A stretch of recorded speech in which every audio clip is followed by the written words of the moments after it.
Oh man, look. I mean, I think it's all speculative and remarkably well for somebody who did not bother to read instructions. Ever. That's fair. All right, I think we're good to go. Bonjour, madame, mademoiselle. Bienvenue au WIMSE. That's about the end of my French. How'd I do, Jeff? Yes, welcome to WIMSE. We're going to get started. We've got a very full schedule today. I am Justin, and I am Peter, and may I have to chair everything because Justin may be arrested for his abuse of the French language there. Oh, that was perfectly reasonable, Quebecois. All right. So it is Thursday. If you haven't noted the note well yet, note it well now. This is the new note well. It basically boils down to any contribution, anything that you say is a contribution.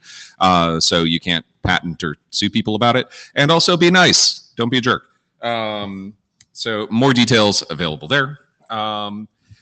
In-person participants, everybody, please log in to using the on-site tool, not the full Meet Echo tool.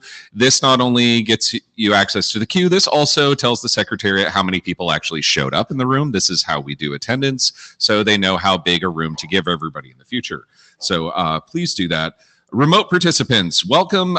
Please keep your audio and video completely off unless you are actively speaking or presenting, and we do recommend using a headset in order to cut down echoes and things like that. So this is WIMSE. If you're looking for a different meeting, you're in the wrong room, but hopefully you're here because we've got a lot of good stuff today.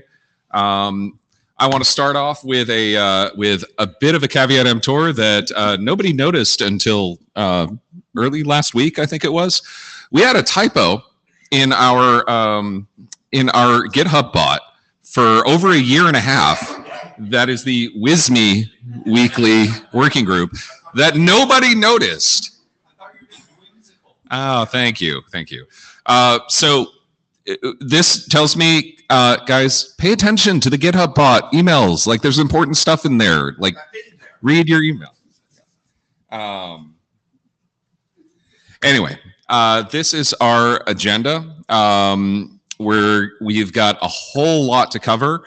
As you might be able to tell from there, there's more documents and more distinct topics here than there were last time around, and we're going to get into why that is in just a little bit. But before we dive any deeper, yet another chair update slide. So yeah. All right. So I'm Peter. I'm still your chair, and I actually still work for exactly the same company. We are now just called De Facto, and that I think is my update. Justin, anything from you? No. I'm still at Mongo, and but yes, apparently chairing the WIMSE working group is dangerous to your organizational affiliation. This is, I think, the third time I've needed to pull this slide out, and I'm still not tired of my chair reupholstering joke. The working group list, GitHub, and our beautifully functional website are all up here. Resources for everybody. Please check them out. This slide is, as of Monday of this week, out of date, and you'll understand why in just a bit. These are some of the current stuff that's in progress right now. This has now turned into a whole lot more documents, and again, we'll talk about why in just a little bit. Whoever has the full thing on, please make sure you mute it, Hank. And once again, please check out our website. So before we really dive in, any thoughts on I'm trying to get the agenda slide. Any agenda bashing before we dive in? Oops, there we are. Any agenda bashing before we dive in? We got a lot to cover, so we're just going to go for it. Okay. So first topic that we want to address, the elephant in the room is really that one big elephant has turned into 4 smaller elephants. And that is the workload to workload document workstream. This is really not new content so much as restructuring of existing content. There was a big discussion on the list. We had several interim discussions about this, so you can find the records of all of that. What we landed on was basically splitting it into two major aspects. The first aspect is the credential format. This is the WIMSE identity token, the X509 encoding of the same type of identity, and then 3 presentation methods. It's a very classical split to split the sort of the credential format from its presentation method so that you can create whatever matrix of connections that you need there for your different use cases. And the goal here is to progress these independently and quickly. There's a very clear dependency here that all 3 presentation methods depend on the credential format. So we want to see that go first. More importantly, though, at the last IETF, the authors told us that we were really close to working group last call on the service to service document or workload to workload document. And then it blew up. We hope as chairs that this helps you guys move more quickly, get over and get things unstuck. Yes, and to be clear, please do not think of these as 4 small elephants. These are 4 beautiful, sleek gazelles that is now sprinting towards working group last call and hoping to get an update on all of that later in the session. Thank you. Excellent. All right. With that, we have the first presentation. I'm not sure who's doing this, but it's a Brian photo. Does that mean Brian's presenting?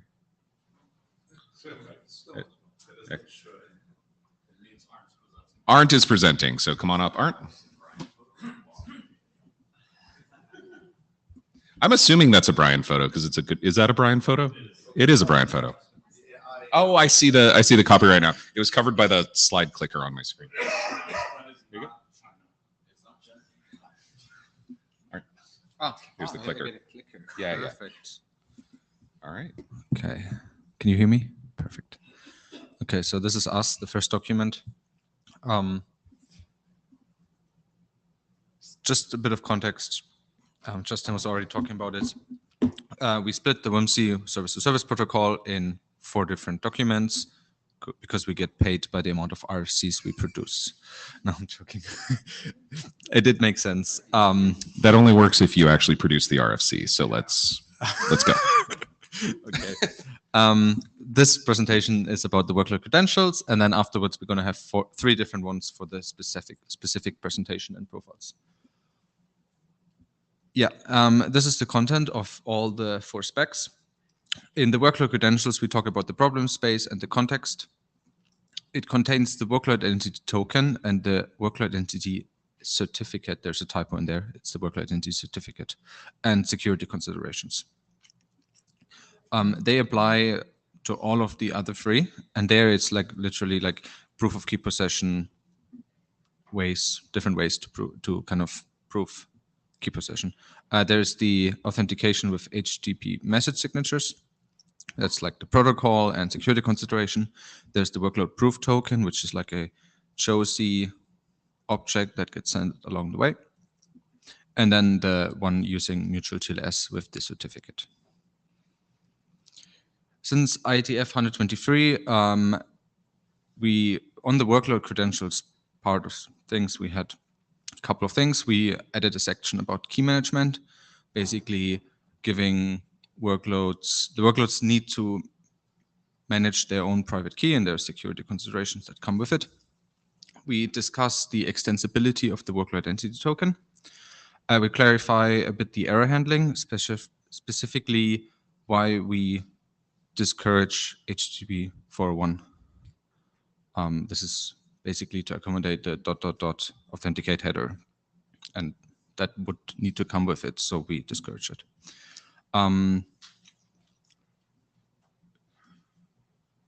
Yeah, we define a bit the WIMSE URI scheme. However, I believe with the WIMSE identity document that will kind of move away from this draft.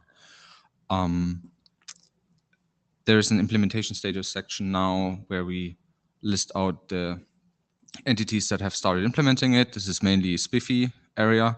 So the standard applies this, and there's 2 vendors in the space that have already started implementing this.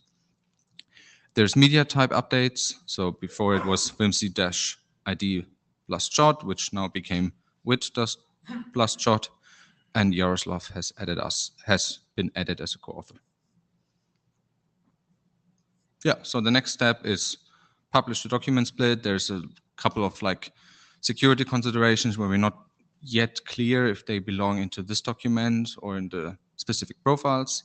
We need to detangle the existing issues. So before we had it all together, now we need to tell which issue belongs to which document.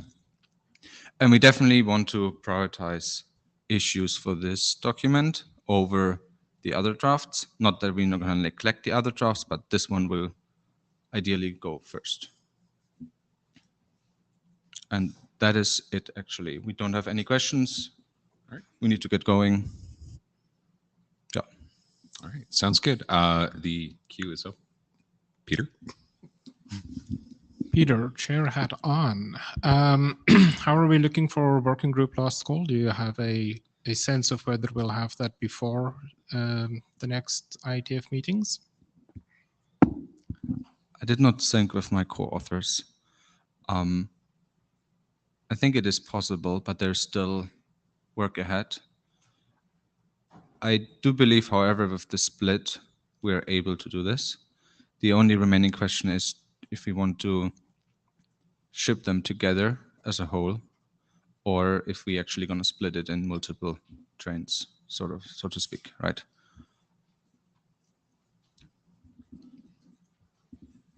All right. So a bit of clarification from the process side of things. These, even though there are now 4 different documents, they can in fact go together to the RFC editor as a cluster if we choose to do that, but they don't have to. So they can progress independently. There, because the credential document is intended to not have any normative downwraps to any of the presentation documents, should be okay to get through in that regard. We do expect there to be up references from all of the presentation documents on this document. So this one clearly needs to go out at least first, if not with them at the same time. I don't see anybody in the queue. Are there any questions about either this document or the split in general? Just to clarify, we do have down references, and that is mainly that the workload identity document, like the credential document, is kind of useless unless you use one of the presentation ones. And we have the section where we compare the presentation ones, and they would not make sense in the specific documents. They actually make sense at the overall one to give like guidance how to use this thing. So as of today, we do have down references, and I believe they make sense. Okay, that could be handled for them being informative, but we can. That's a structural thing. That's not unheard of here. It's one of these things we just need to figure out. Right. Absolutely. Brian, I saw you kind of perk up to. No. Okay. Okay. Brian you're agrees.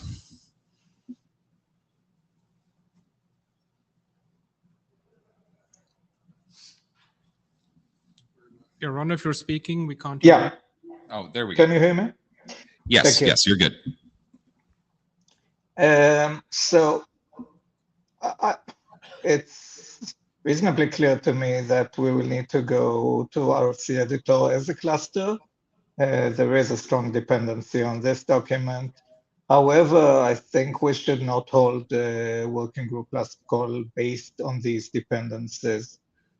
So if some of the gazelles are ready earlier, let's just run with them. It's a good signal for the industry that things are stabilizing. So why not? All right. Thank you.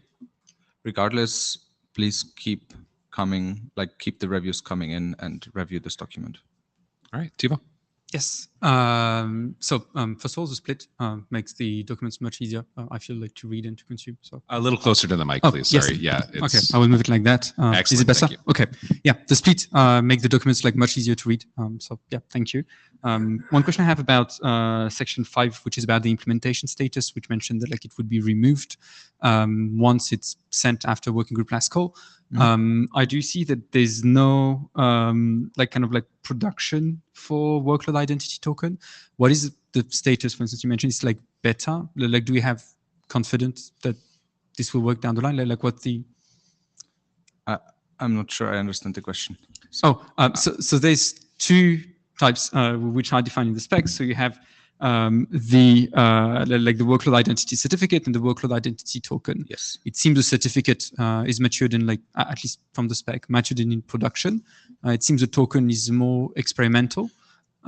Is it something that should be addressed before the last call, or like that's something that might also go down the line? So the reason the workload identity certificate is mature is because it is one-to-one compatible with the SPIFFE X509 SVID. So we can literally say it is matured because it has been around for 5 years. The workload identity token, however, is a new structure, and that is why we cannot say it's mature yet. The SPIFFE spec is literally waiting for this to finalize before it actually becomes part of SPIFFE. So there's like kind of this chicken-egg problem. Yeah. Okay. And I just want to say from again, chair hat on, from a process perspective, the implementation listing is really meant to be guidance for the working group in determining how mature something is. Because the mantra of the IETF is rough consensus in running code. So if people have running code somewhere, that is the goal, to prove that out, not necessarily that it is in use in production, because that's a whole other class of decisions that are much more business than technology driven. And so, yeah. Thanks for the clarification. Yep. Definitely helpful. All right. Thank you, Mark. What is next? Next is Whippets. Okay. Is that you? Yeah. Okay. Okay. Another pretty picture of Brian here. This is the first profile of it, workload proof token. We call it Whippet. Yeah, context. So now we are talking about one of those profiles here on the right. Yeah, this is a small recap about the workload proof token. It is a Josie token. It has this new type there, Whippet plus chod, and it contains claims that are relevant for the context. So it is signed with the private key of the workload, and it gets sent alongside the workload identity token.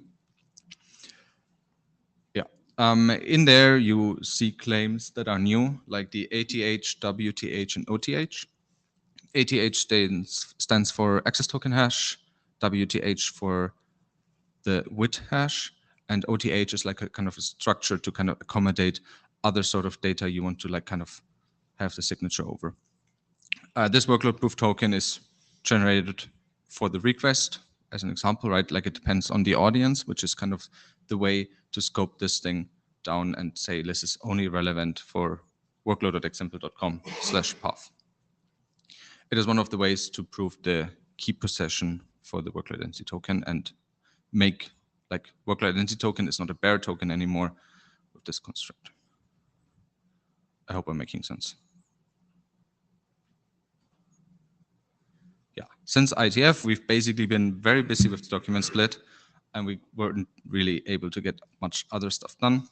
However, before the document split, we did rework the Whippets OTH claim.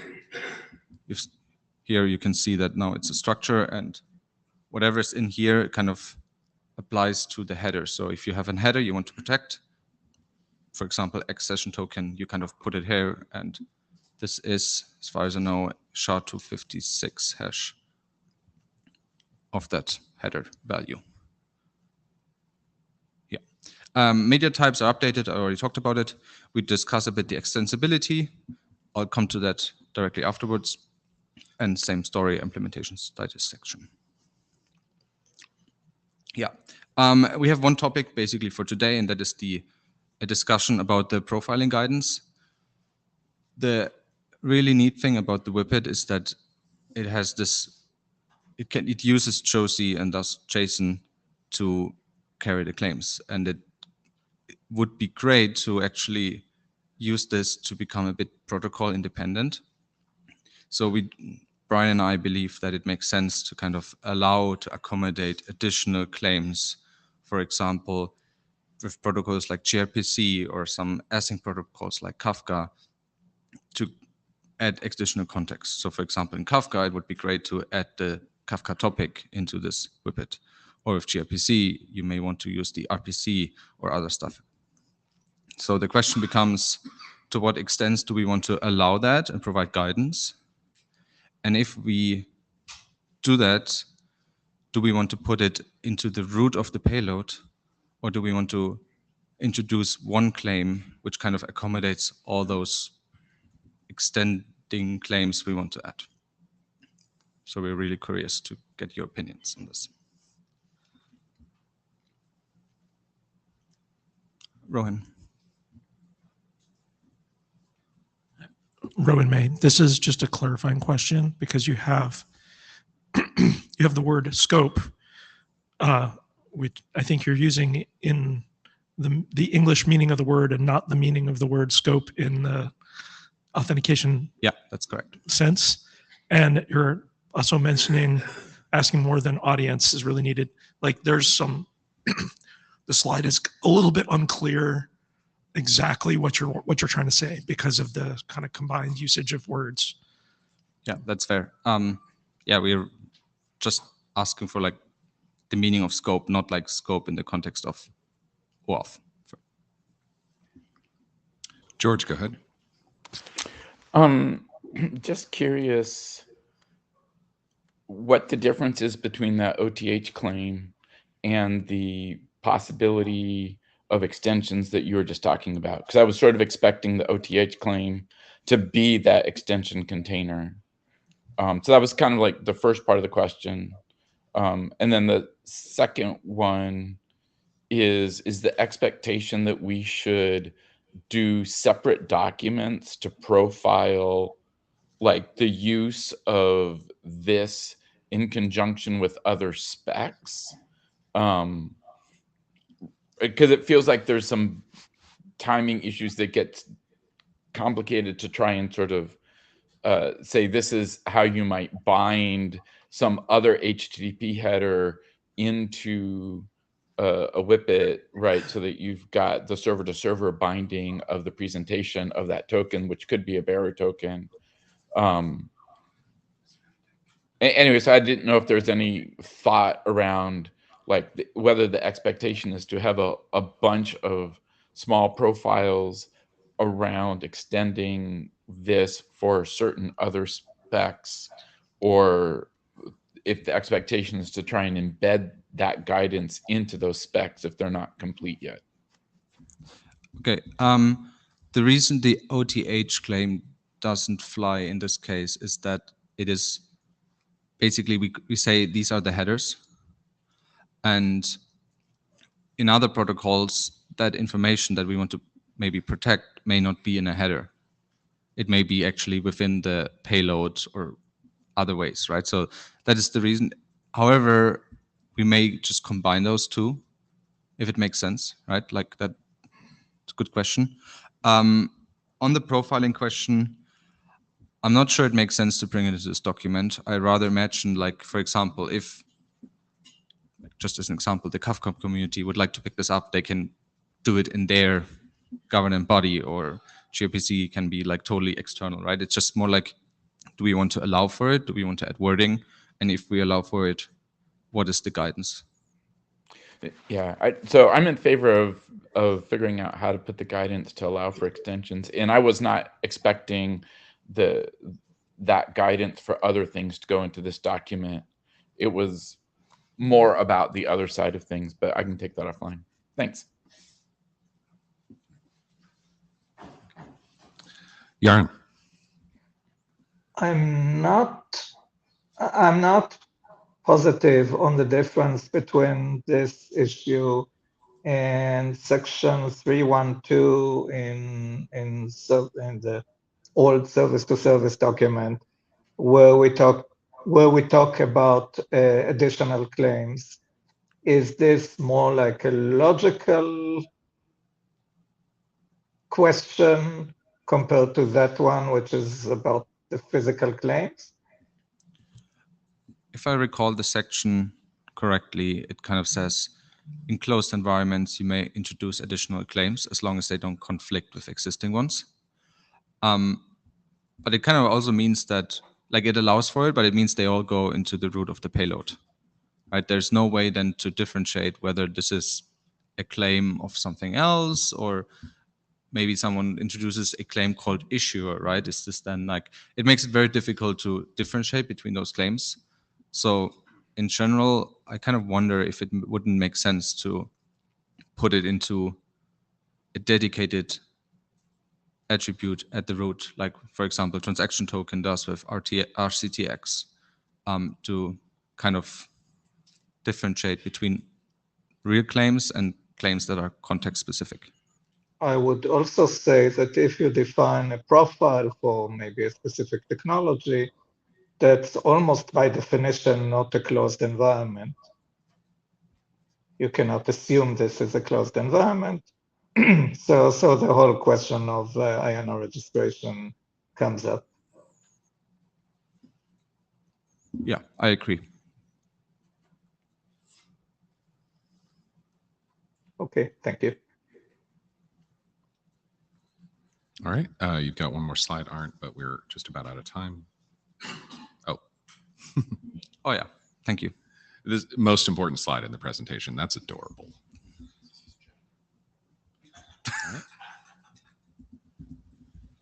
Okay, and next, I believe Yaron is up. Give me a sec. I will give you control. There you go, and go ahead. Okay, thank you. I don't need a lot of control because there's only title slide and then one more. It's a very short presentation. So Joe Salloway, who is in the room, and I are working on a very short document on applying HTTP signatures with the width that aren't discussed as another authentication method for service to service. We just published the document earlier this week. As far as we can tell, none of the open issues on our 24 or so list of issues apply specifically to HTTP SIG, but there are some that are relevant to this method as well. There's a question of does the identifier, does the identifier apply to an endpoint versus service level? That needs to be clarified, and that applies to either of the three authentication methods. And similarly, they need to define security goals, which is even more specific to each of the authentication methods. So we're not done yet, but we're just as close to working group last call as we were after publishing 07.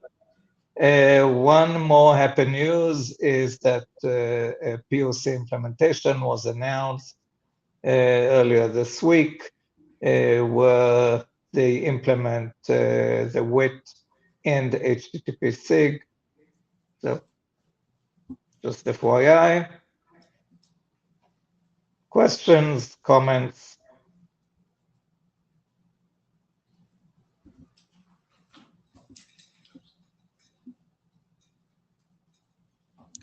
Jeff, I can just call you in the queue. Go ahead. So Jeff Lombardo, any things you can note from the POC that you have done? Sorry, like any feedback you can share? Was it easy? Did you found any issue? What can you share anything about that? It is not our POC. We Okay. just heard about it like everybody else. And honestly, I haven't even run it yet, so I cannot say myself. Okay, thank you. But we did not get any specific feedback from the team that implemented it. So I would encourage the authors to reach out to the implementers of that and see if there's anything that they might want to bring to the list, either themselves or via the authors, to point the community at the running code and hands-on experience with this. Because I think that'll help us. That'll help us figure out where any remaining rough edges are. Yep.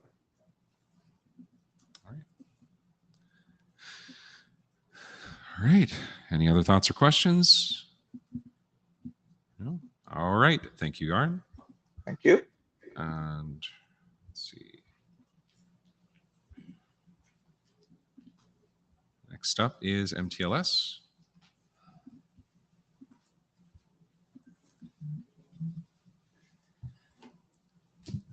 Yes, being presented by our surprise author of this draft. Yes, surprise. Yeah, the chairs did not warn him that he was going to help. No, I got like, I think half an hour warning from something like that from Peter. You were overwarned. Hello, everybody. My name is Yaroslav, and I'm presenting today the fourth gazelle that spawned out of that elephant. The most weird one, mutual TLS.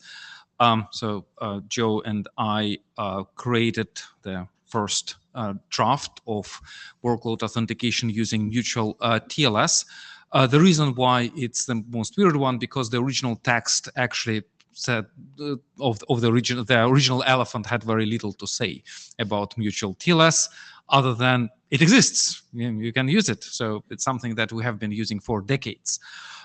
So the current text tells you that workload identity certificates can be used on both client and server side. So it tells some things about extended key usage, that you can have both set on both sides. Clients still includes hostname in SNI, otherwise TLS people will shout at you. And it also validates server certificate hostname. So you have here now some duality that you need to validate both hostname and WIMSE identifier in certificate, and more on that later.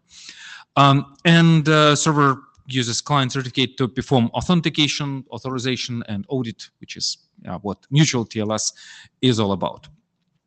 So we have two relatively big questions for the working group. So if somebody is keen to answer now, that's great, or put something in the chat, or maybe think about it and answer in the mailing list, so all options apply. So question number one, should we merge workload identity certificate into this draft? So right now, workload identity certificate definition is in the first gazelle that was presented, the credentials draft, but it really applies only on TLS layer. So maybe it makes sense to move it here. And also, in that case, maybe we should change the scope of this document from mutual TLS to both server authenticated and mutual TLS.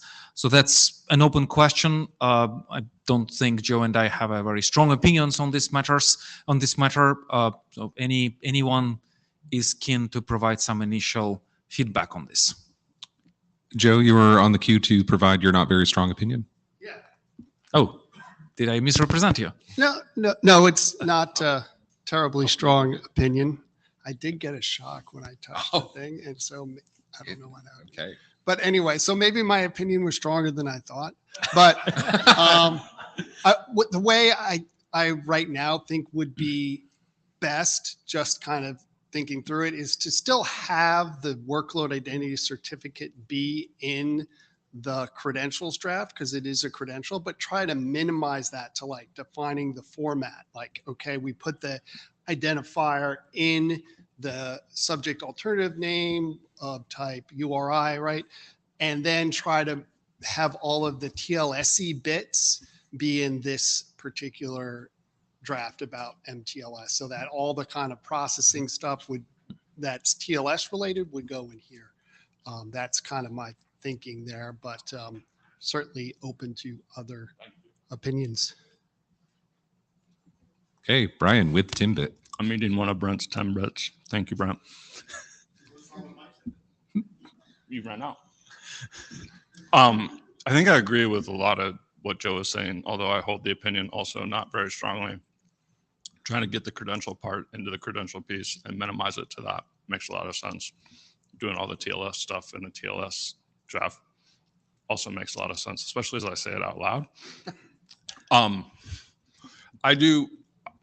It's only tangentially related to this, but I'm really uncomfortable with the way some of the work throughout the four drafts now talks about targeting the target service being addressed by the WIMSE identifier and what that means for TLS and how that works with a certificate.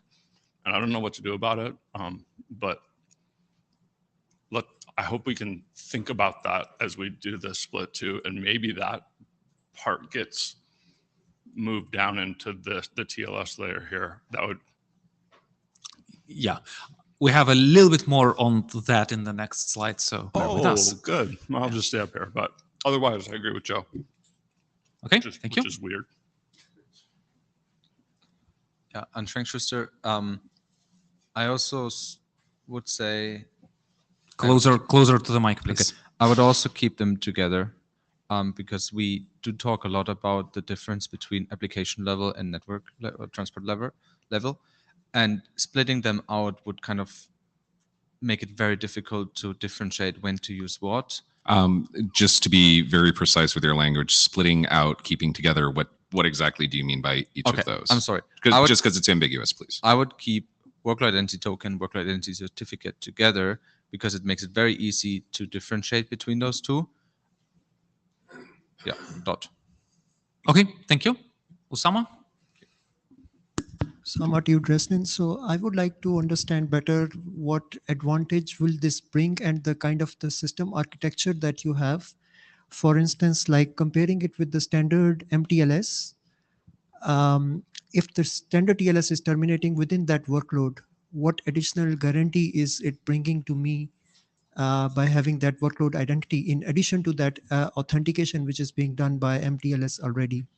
So what is the kind of security property that it is bringing in that with, I mean, in Sorry, addition I'm not quite following. You're comparing what to what? So I'm comparing WIT plus MTLS versus simple MTLS. So I don't think we're comparing that right now. And please, with authors, correct me if I'm wrong. I don't think WIT draft implies MTLS. But I'm asking what is the advantage of doing this versus simply having MTLS? What do I gain? Where is the, so kind of maybe. We don't have anything about WIT here. It's just MTLS. Oh, okay, sorry.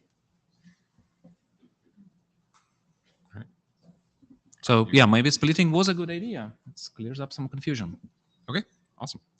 Okay, and the second question, slightly more controversial. Oh, Atul, did you have a question on the last bit? You can wait. Okay.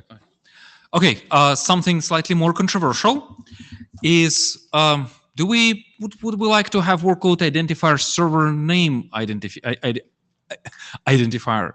So today the only SNI option that exists in TLS is name type 0. There are no others defined, to my knowledge, which is host name, which means we end up with a situation when client needs to authenticate, have this kind of schizophrenia situation, and authenticate server based on both host name and workload identifier, so know both at the same time. Wouldn't it be nice to have an option to include just WIMSE identifier, which is an URI in SNI for this use case, and do not care about host name when we're talking about workload situations when the destination at least is identified with WIMSE identifier. I ran this idea by few of TLS people, not yet publicly. So this is something that potentially could be explored. But before we obviously go down that route, I'm very interested in hearing what working group has to say about this. Arndt, try to be brief, please. I can be real brief. No. Thank you, Brian. Arndt, go ahead. Now I'm a bit baffled because I'm not an expert in TLS, but I think it addresses a real problem. And no matter of the solution, I agree of the problem space. I don't know. I cannot speak for TLS. All right. Thank you. You've got one more slide. If you can wrap up real quick. Atul, if you still had your general question.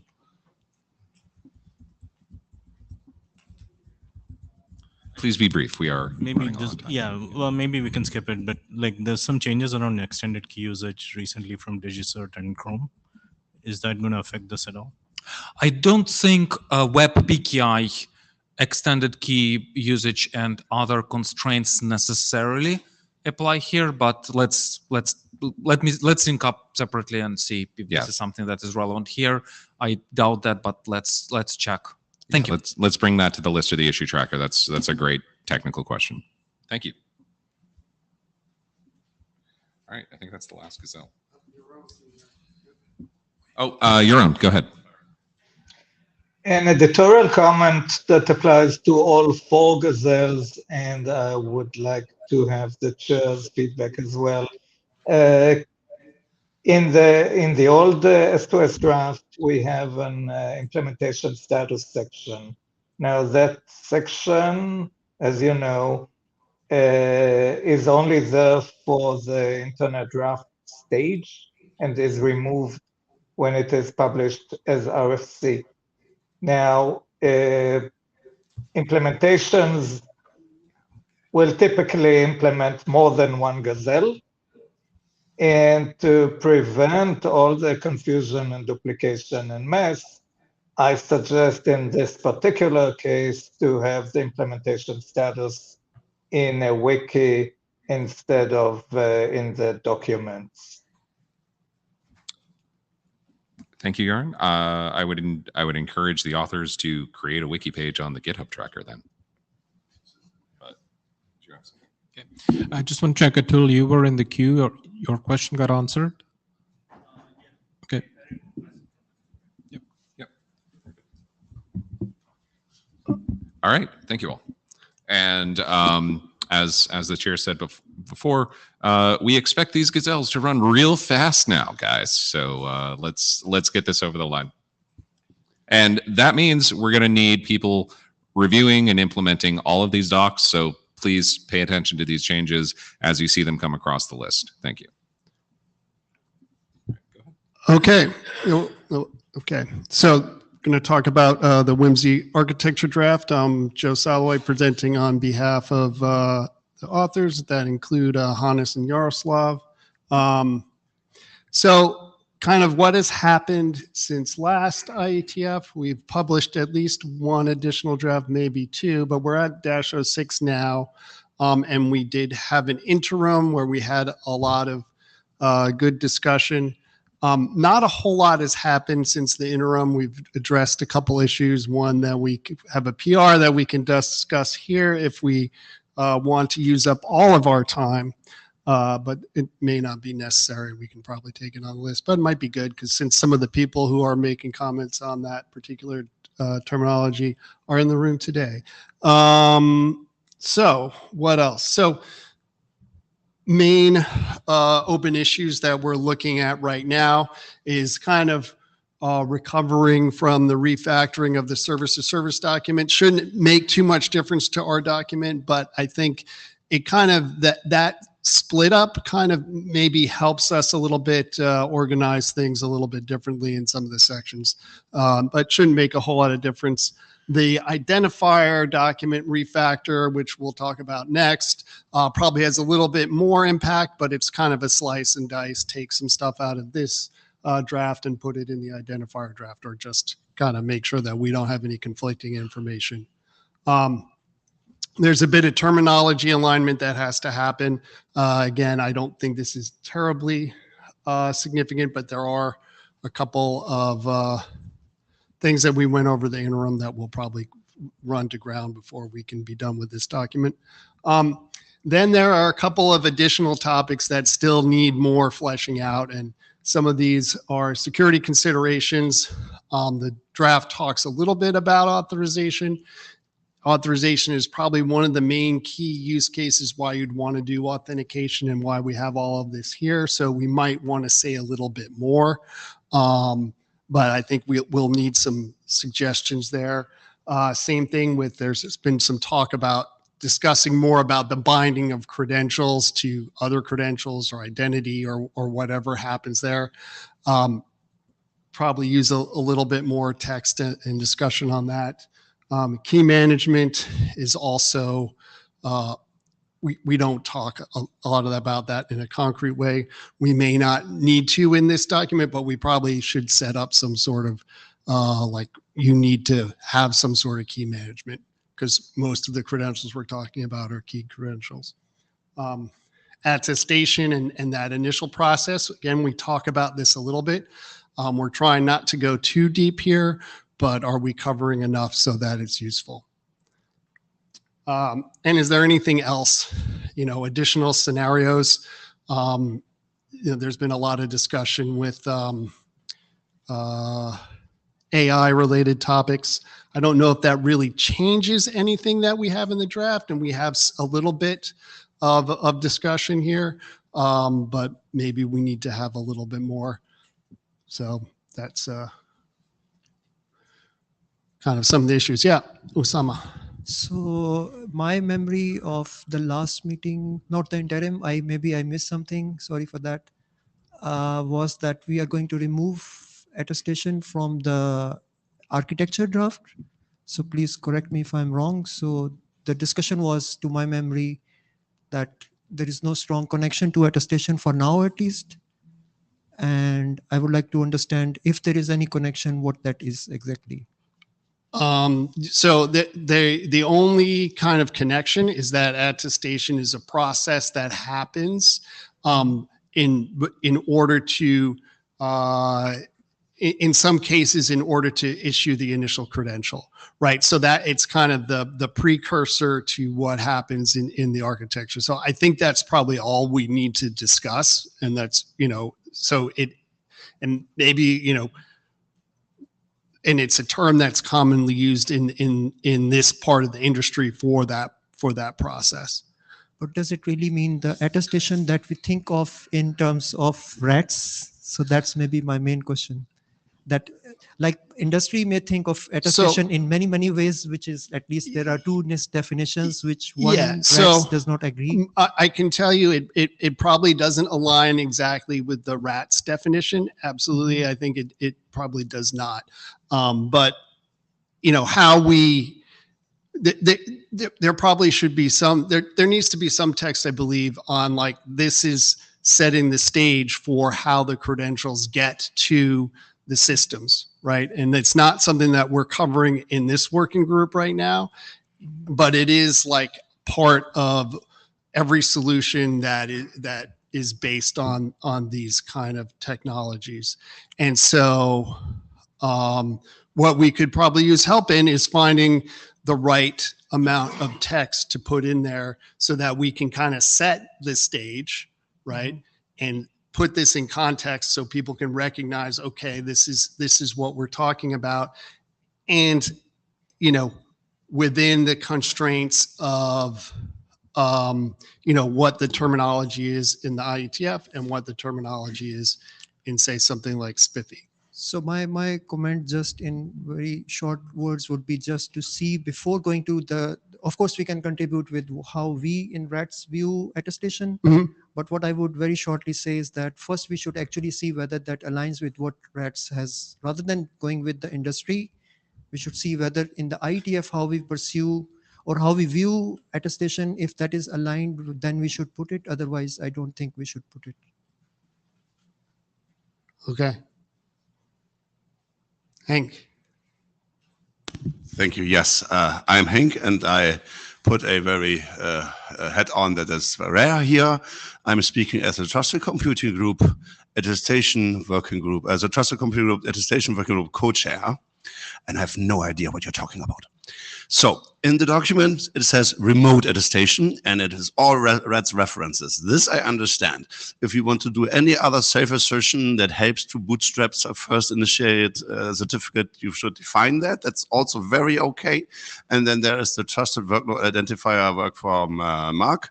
In the RADS working group, I think remote attestation for trusted workload identities, I think it's called. And that might help here. Maybe that's the substitute you want to have instead of the text that's in the architecture right now. But I have literally lost the thread here, what we are talking about. So what is important is what's in the document, okay? And so if what's in the document is fine, like it would be good to get feedback in the, you know, GitHub issues or in PR as to what is like, you know, if it's understandable in the document, then that's fine. If it's not, then we should fix that, right? I mean, yeah, Arndt. Yeah, I'm Frank Schuster. I'm a Spiffy maintainer, and I recently read the document, and I really believe that the authors did a good job defining that term, because it's like it is an overloaded term, and I don't think anyone can claim the ownership of the term, but I really believe that the document does a good job in writing it in a way that it's not like kind of, I think you even reference RADS and you say like this is somewhat related, but I like the way it's written today. And I think, yeah, well, I don't remember who put that text together, but certainly we have people on the author team who are more clueful about the terminology with respect to attestation than I am. All right. Mark, you're up. Lucia from telephone. We have some. Mark Novak is up Sorry, online. sorry. Yeah, go ahead. Sorry, I actually, and I have to admit, I haven't seen the very latest draft, so maybe my comment is stale. But last I read the WIMSE architecture, it wasn't mentioned, and I'm specifically talking about RADS style attestation for confidential computing, effectively issuing credentials to confidential computing workloads.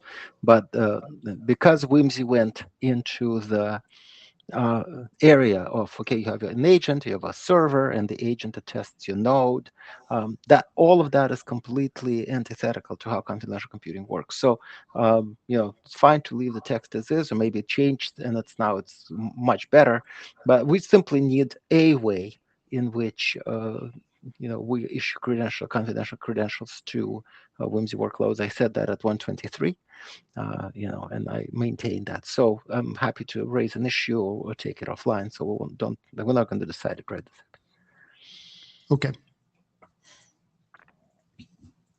Go ahead, Lucia from Telefonica. Regarding the authorization, this is something that we already discussed, but I strongly think that the authorization is something that we have not considered or we have not addressed so far. And in fact, this is something that we mentioned in the draft as something out of scope, and we could complement the architecture. I don't know what you think, whether we should address this or not, but if you agree, I will be willing to work on that. And so I think we can use more text in the architecture document. I don't know, like if we're planning on doing more with authorization, I think that may, you know, in the details of like how various authorization schemes may work, or a framework for authorization or something like that, that would be kind of something we would probably have to do in a separate work stream of documents, right? Because it would be more details, right? It's something we couldn't fit in architecture, and it's probably something that is not, I don't know if that's quite in charter right now, and certainly I think the chairs probably want to make some progress on our other things first, but I think it's definitely something that we should, you know, flesh out and see if the working group is interested in it. Yeah. Chair hat on. Authorization is very explicitly out of our current charter, and that was a very deliberate talking point during the charter discussions. That's not to say that aspects of it can't be brought back in, or that we don't mention it. Mentioning it and where it fits inside of an architecture document, absolutely reasonable. Saying this is where authorization fits into the overall architecture, yeah, totally. That makes great sense. That is a different step from diving into actually solving authorization problems or even carrying authorization decisions or things like that. So that said, that's sort of the boundary that we're working with right now. Expansion of future work, I will say, once we get some of these documents done, is a perfectly reasonable thing to talk about in terms of expanding the charter to future work. In the meantime, absolutely keep having the conversations, because one of the other important things about WIMSE is that we explicitly chartered it as a discussion forum for things that are even outside of the WIMSE charter. So even if this is not a document work stream, this is a great forum to actually have those conversations. So thank you. And Peter, you're in queue. Oh, okay. Perfect. All right. One more thing. Okay, just to kind of bring us to even more of a terminology kind of potential bike shedding, rat hole sort of thing. But we have had a lot of discussion about what a workload is. And thanks for Fleming and other folks for kind of giving us some feedback here. Yaroslav has made a PR that we think addresses some of this, which is conveniently on this slide. And so if you have feedback on this and how we can improve it, that would be awesome. Fleming Andreas. Yeah, so I mean, I'm not going to comment on the specific wording in here, but I will just restate what I have said several times. I think there is a need in the architecture and everything that we do here to explicitly recognize that there are workload instances, and then there are multiple, right, workload instances. We can call them services, whatever you want, you know. Those are different things, and they need to be identified as such, and we don't have a mechanism for doing that right now. You have example use cases in the architecture document that calls it out, right, the service authentication, where clearly you need something that is not a very specific instance of a workload, but where you need the whole collection.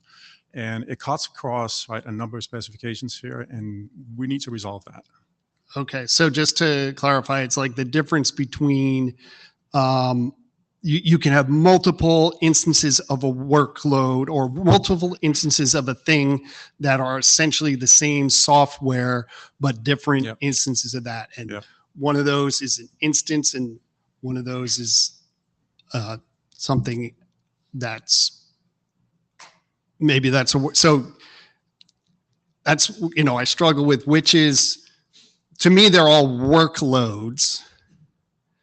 And so we may need a term. And that's fine, right? We can debate what we want to call them, but there is a need to recognize those as two different things.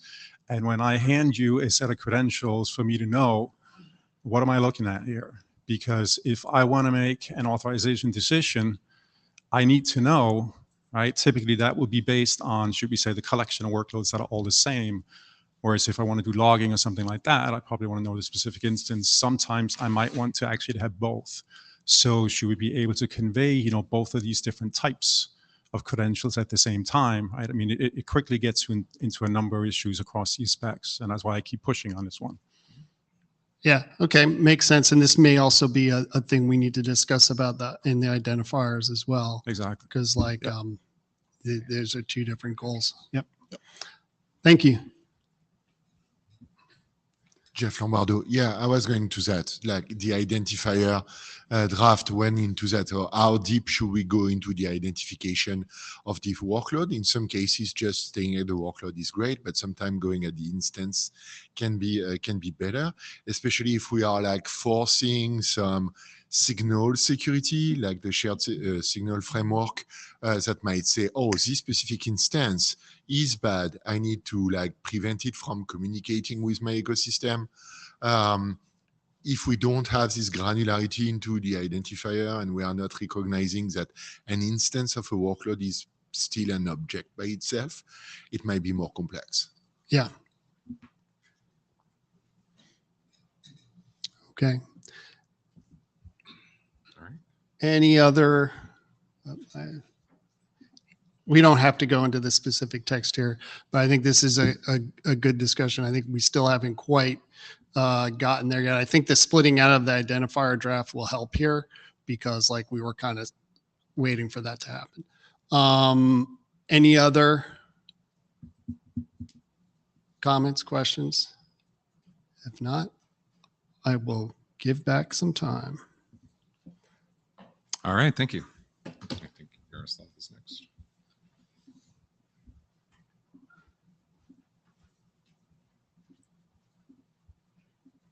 All right, should be good to go. All right. Minute 15. Oh, yeah, that's all you have. Just carry on. Hello again.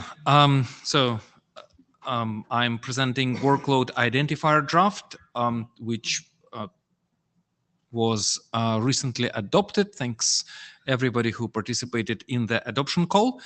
And well, as of tradition, adopted document text is not changed during the adoption call. So it's exact same text as we had pre-adoption. So the draft hasn't changed since unadopted version. So as a quick reminder, there is a certain history of how identifier had its journey. Now it's settled in a separate document. We will hope that it will stay that way. Workload identifier is defined as a URI that is split in three components. There is scheme, there is authority trust domain, and there is scheme specific path.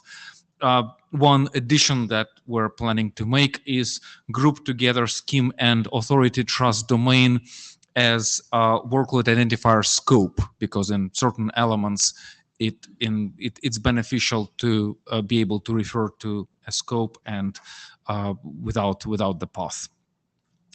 WIMSE identifier versus SPIFFE ID. So WIMSE identifier is supposed to be a superset. So that is every SPIFFE ID is supposed to be a valid WIMSE ID, but not every WIMSE ID is a valid SPIFFE ID. After all, you can have a different scheme there. Now, there are a few questions that Joe and I have to the working group. So here we can express our opinion. So SPIFFE identifier is going to quite a bit of detail about what is valid and what is not valid. So after all, URIs are very tricky things. You can shoot yourself in the foot in a very, very creative ways with URIs if you're not careful. And SPIFFE has certain constraints to prevent people from doing that. Now, some constraints are generic, and I think we think that they make perfect sense for every scheme. Others might be a little bit too opinionated, so we're not going to relax those constraints on SPIFFE, but we may want to give other potential schemes more flexibility.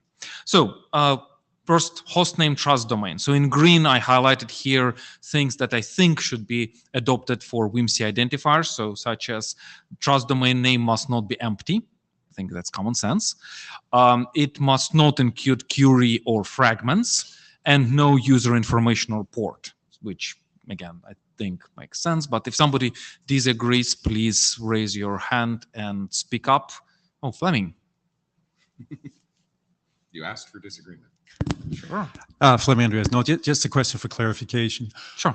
Are you saying that these would be rules that apply to everything, or you are making an exception for SPIFFE and says, we would want SPIFFE to be allowed to do whatever SPIFFE specifies, but for other schemes, maybe there are more restrictions?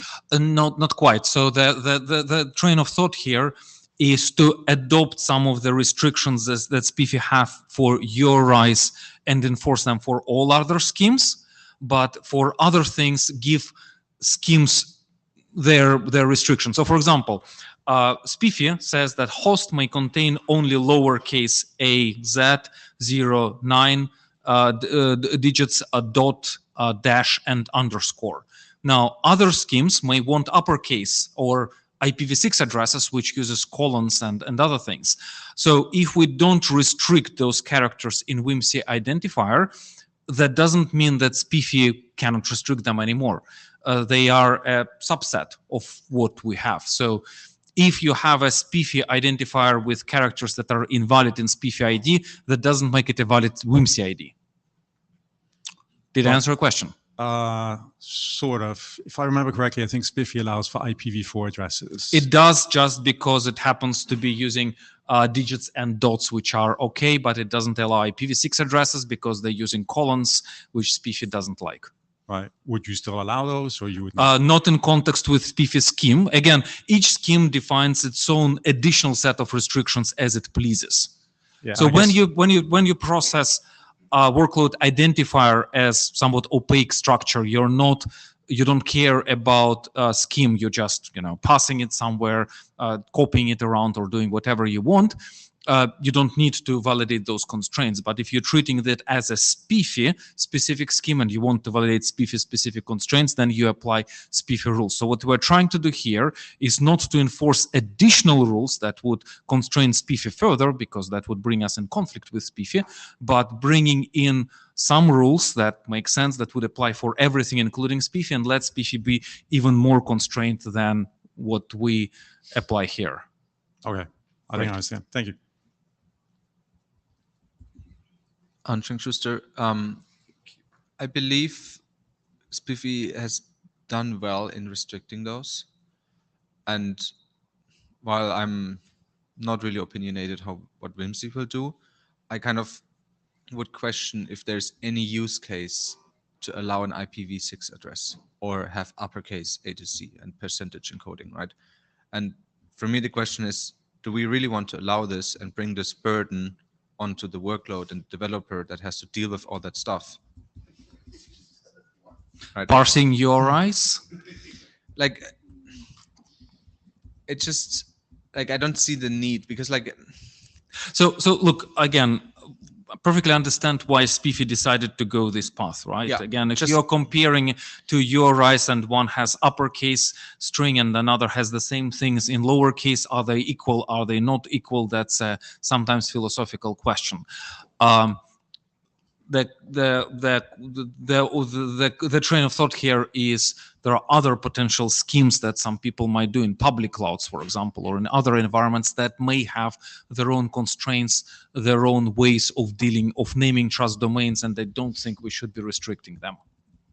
That's fair. I'm just curious if we have a specific use case where we say, okay, there is this use case where we would have an IPv6 address as a trust domain. I don't at the moment, but I can imagine that that could exist. Yeah.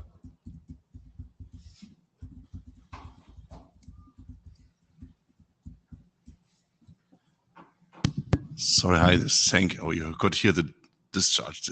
I'm a little bit confused. So you said that every WIMSE ID is a superset of SPIFFE IDs, right? So every SPIFFE ID is a valid WIMSE ID, but not other way around. You could have other schemes. If WIMSE would allow for colons, right? That would not harm SPIFFE, right? But not with SPIFFE scheme, because what's in SPIFFE scheme is policed by SPIFFE documents. Yeah, okay, but it's a subset. So as you said, SPIFFE is the subset, and the superset allowing for colons would be right. Or am I missing something super obvious here? I mean, if the superset allows something and you constrain it more, so no colons, then it becomes SPIFFE, because SPIFFE has no colons. So if WIMSE may as well allow for them, right? Maybe we need to be a little bit clearer on the terminology on the slide. So idea that we're defining more generic identifier construct that could be using other schemes with other ideas what is allowed within trust domains. We're not changing constraints that SPIFFE has on their own scheme. No, yeah, I get, and I understand that. You allow for more in your superset. As long as a different colon would fall under more. In as long as the different scheme is used. Yeah, okay. Okay. Joe Salloway. So the host name, I'm just thinking about it for a second, like the host portion of the URI within kind of the arrangement that we have is sort of common to all of the schemes. Like it's, just because of the way the URI is formed. So I don't know if that has an implication or not at this point, but like, for example, that host name is probably the way you look up your key material or something, find your trust, right? And so maybe it's okay for it to be different, but the host name is different than the path. The path is completely, up to the scheme. The host name might be parsed by somebody who doesn't maybe could be parsed by somebody who doesn't know the scheme. And so something to think about. Maybe we could say, no, if you don't know the scheme, you can't do anything, but I'm not sure if that's desirable. Peter? Hi, this is Peter. This is a clarifying question. So you said no user information report. Can you extend a little bit? What is the quote unquote user in this situation? Oh, sorry. Could you? You said that there's Yes. no user information. So Yes. what is the user in this case? Can be So more URI is allowed to encode user information. So in front of hostname, you could have like username I think it's : password @ and then hostname. In old web, that was a not uncommon way to authenticate things.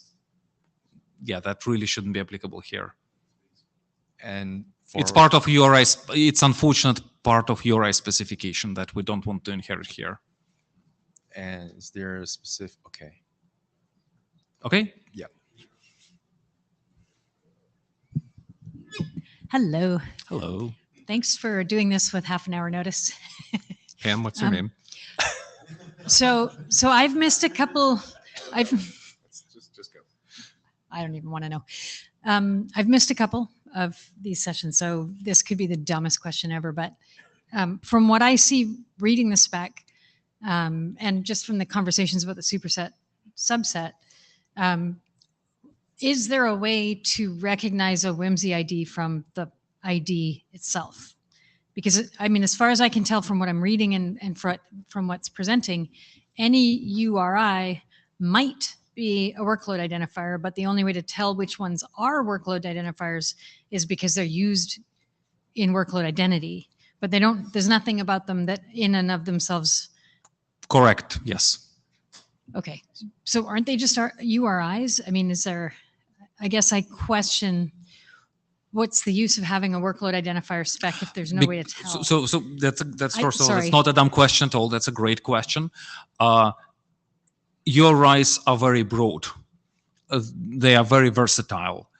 So we're constraining them for them to be used efficiently in our particular context. Okay, So just, that they would. just these rules, basically. There are a few more slides, but few more, okay. yes, there are some rules that we apply to URIs to limit the unnecessary flexibility that URIs have. Okay, But so- yes, potentially you could have the same URI that would be used as a WIMSE identifier and something else in a different context, and they would be identical. So it's not so much an identifier as a rule set that you're applying to. That makes perfect sense. Okay, thank you. Okay.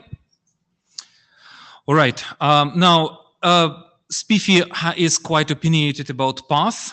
So it says that path must not include percent encoded characters, must not include relative modifiers, must not include trailing slash, and may only contain a certain list of constrained characters.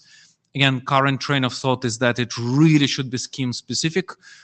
So scheme should define what is in their path and how it's constructed and what sorts of gazelles and elephants it includes in there.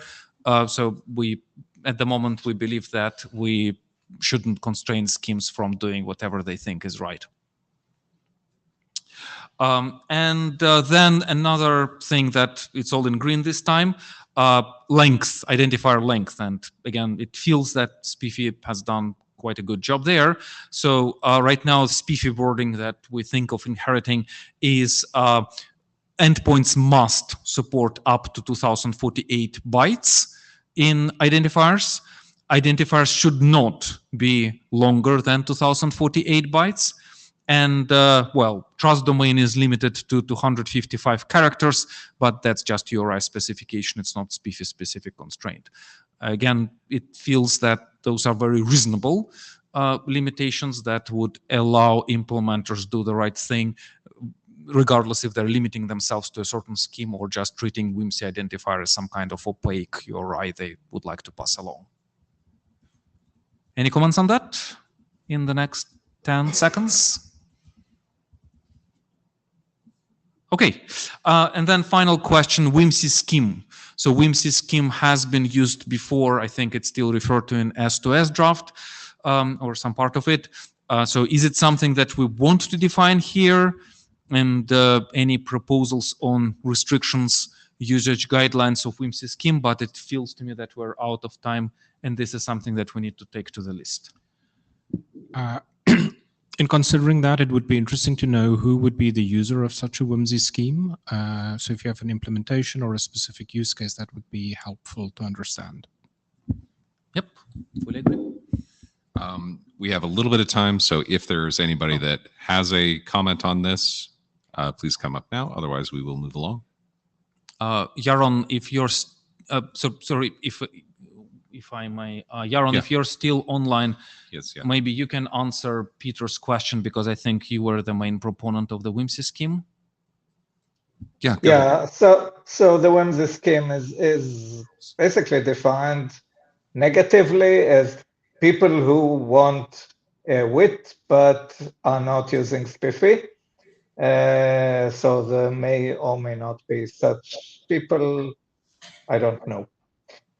So if I understood correctly, you're thinking of it as a generic scheme for people who don't do WIMSE but want to have some kind of workload identifiers that they configure statically or obtain from other sources, right? Yeah, and do not want, I mean, the natural alternative would be to just do a URL, but people don't necessarily want the semantics of an HTTP thing. Right, yes, HTTP comes with its own baggage, yes. Thank you. And to your first bullet, I think that should, so the actual physical IANA registration, I don't know. It either belongs here or to the width definition, probably here. Okay, thanks. We are very quickly using up all of that extra time. Fleming, please be brief. Go right All ahead. right, thank you, Fleming. Yeah, just real quick on that question, do we want to define a WIMSE scheme? I think the critical question there is, what kind of semantics are you looking to apply? And I struggle a little bit that even with the current identifier draft, right, that there are concepts that are being introduced, but it's not clear that they really mean all that much at the end of the day. So I think that would be a criteria I would look for. Okay, that's a great comment. Thank you. Thank you. All right. Thank you.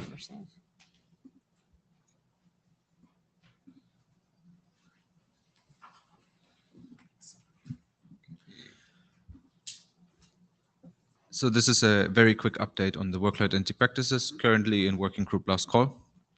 You don't have to click yet. Sorry, it takes a second. There you go. Quick update what we did since IETF 123, and we added a new pattern, which is the service mesh pattern. We had an issue from, I think, back like half a year ago, and we kind of were sometimes considering to add it, sometimes not. Like, it's just, yeah. We did add it, and we believe we kind of did a good job in adding it and kind of trying to describe the pattern. Yeah.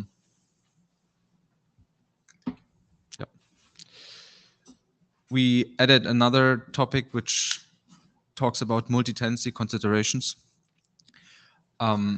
There is this problem that, like, relying parties must carefully evaluate which of the claims and attributes are considered trustworthy when making authorization decisions. And there are situations where the issuer claim does not really uniquely identify a trusted authority. We did put a token here, which is kind of, it's a real example, but obscured, where you have like platforms, SaaS platforms that have this unique issuer across all their tenants. And if you just take that issue and consider it trusted, you're trusting the world, which is a big problem. And then there's this claim called tenant, which is the important one. And if you ignore it, you have a big problem. Yeah, so we just talked a bit about it, not to go into details, but it is very important. Yeah, we also added some feedback from previous reviews, like atomacy and flushing requirements to the file system section. We made it clear that invalidation is not really invalidation, it's a matter of querying the status. We reworked local API and security considerations a bit. We do refer to 7.5.17, which is JWKS, as far as I remember. It's Spiffy, and we added clarity on the key distribution and editorial changes. Yeah, and we are in working group last call since October. And we really want to thank all the contributors on this draft, particularly Benedict and Hannes, who started this work, Eduardo, who also was a co-author at some point, the three of them, and then all the others who really contributed. And we want to say a big thank you. And if you want to see your name up on that slide next time, please give a review like you. Yeah. And that is it. Yeah. Okay, so on that note, as he mentioned, this draft went up for working group last call. We got one review that said, looks probably okay. That's it. We need more than that in order to actually to declare consensus on this. So I would like 3 volunteers, at least 3 volunteers. Please raise your hand if you are willing. Thank you, Joe, to read the draft and provide a review to the list. We got 4. Yeah, write down their names, Peter. For the note takers. That Yeah. is Kathleen. Kathleen. I'm sorry. Monty, Jeff, and I saw Joe's hand go. Yeah, and Brian. And Brian's hand. So we've got 5 reviewers. Thank you. Yep. Thank you guys very much. Please read through it, get the review onto the list. Once we pass working group last call, the chairs are ready to kick this up to the IESG and push this through the rest of the process, which would mean that we would actually have something RFC bound, which would be fantastic, guys. So let's get this done. All right. Anything else? No, that was the whole thing. All right. Yeah, seriously, do the reviews. Thank you, everybody. Next up, we have that is that our next present? That is our next presenter. Sorry about that. I was confused as to who was getting in the queue. Can everyone see my screen? I am pulling up your slides right now. I'm going to give you control in just a moment. So I'm actually, it works better if you can use these slides remotely. So you should have control now. Okay. Hello everyone, I'm Yanni from Huawei. Today I'm here to discuss the applicability of the WIMSE architecture for AI agents. And as we can see from this slide, we propose a new use case scenario for the WIMSE draft. And we reuse the WIMSE architecture by changing the core entity from the workload to the AI agent. And here is how it works. Firstly, in step 1, the identity proxy. I'm sorry to interrupt, but you are not currently sharing your screen. We have the slides up through the MeetEcho tool. If you could please use the controls within MeetEcho to change the current slide, that way everybody will actually be able to follow along from there. Thank you. Okay. Yeah, thank you so much. Yep. This is the WIMSE architecture, and we change the entity from the workload to the AI agent. And firstly, in step 1, the identity proxy as an intermediary between the identity server and the AI agent. It provides an agent API for the agents to initiate their credential requests.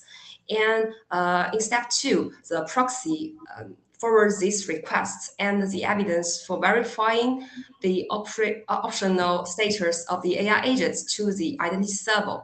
And then the identity server validates the evidence and issue the credential to the proxy.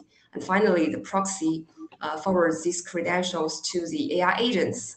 And we want to use this architecture to bootstrap the identities and credentials for AI agents. And to begin with, I want to first clarify that why AI agents must have their identities. there are some critical risks listed here. Firstly, the agents may operate across different domains and different platforms. Each will blur the network boundaries, and their behaviors are dynamic and hard to predict, which may lead to arbitrary and unpredictable access patterns and overprivileged access. That means the agents may get more permission than they needed, or it may access some sensitive resources. And finally, when something goes wrong, and who is responsible for that? The agent itself, its developer, or the user it acts on behalf of. So we believe without identity, there is no access control and no accountability. That's exactly why AI agents must have their identities. And that's why for AI agents, we want to transform the perimeter-based security model into the identity-based security model. You have somebody in the queue. Would you like to take the comment now? Oh, okay. Usama, go ahead. Can I? Okay. So could you please go back to the last slide?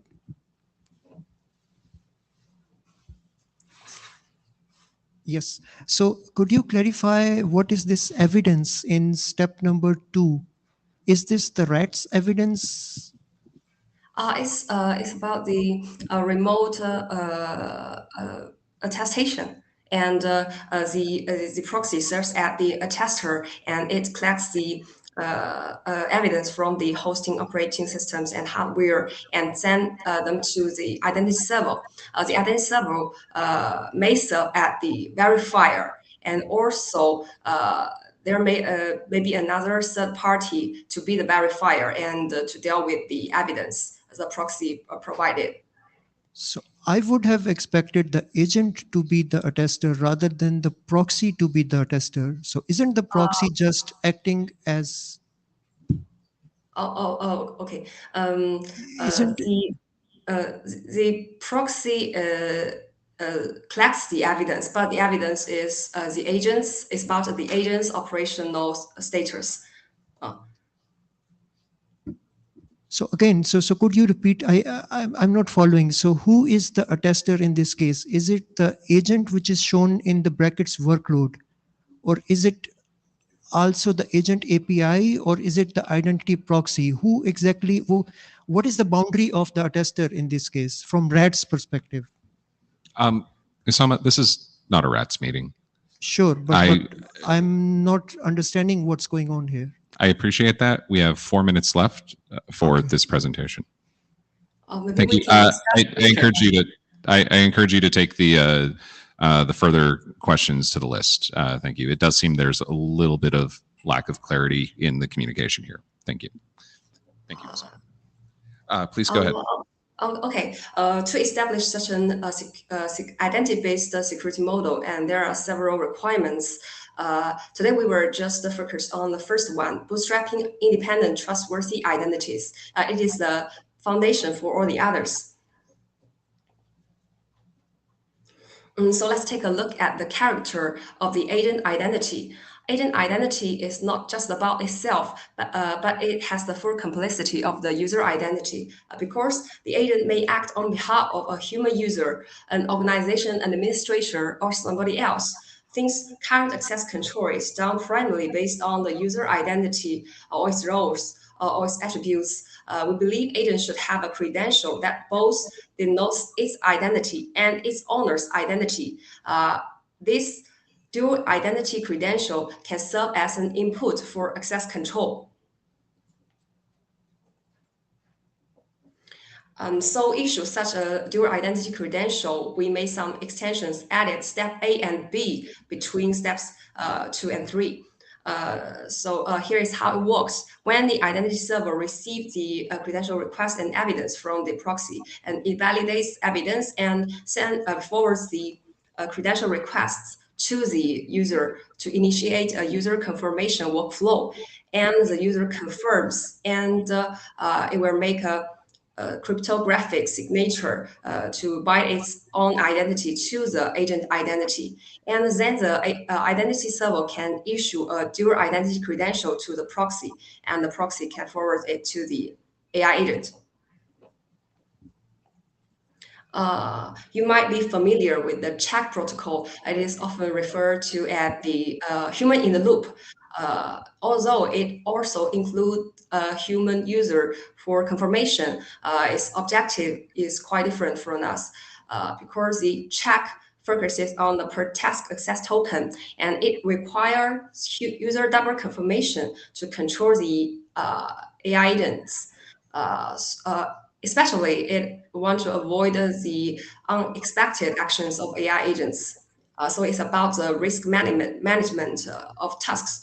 But this document focuses on the per identity credentials, and it provides the AI agents with distinct identities and credentials, whether the credential is bound to a user identity. There are still some important open questions for discussion. Should we consider the following aspects? The first one is cryptographic assurances. How should we design the countersigning process, and which credential format extension is necessary for the dual identity credential? And should we leverage hardware root of trust in user devices to enable the process? And the second one is trust assumptions, because in some cases, like the campus, the trust between the agent identity server and the agent identity proxy is not readily available, and how to establish the initial trust. Should this be a potential WIMSE working group item? That's all for my presentation. We welcome for your feedback. Thank you. Nawant, have you guys submitted an ID yet, or is this just in the presentation? We have submitted a draft. Okay. All right, fantastic. Very much in determine whether this is within scope of the working group, but I do encourage folks to read the draft, see if there's something interesting there. Peter, you are in the queue.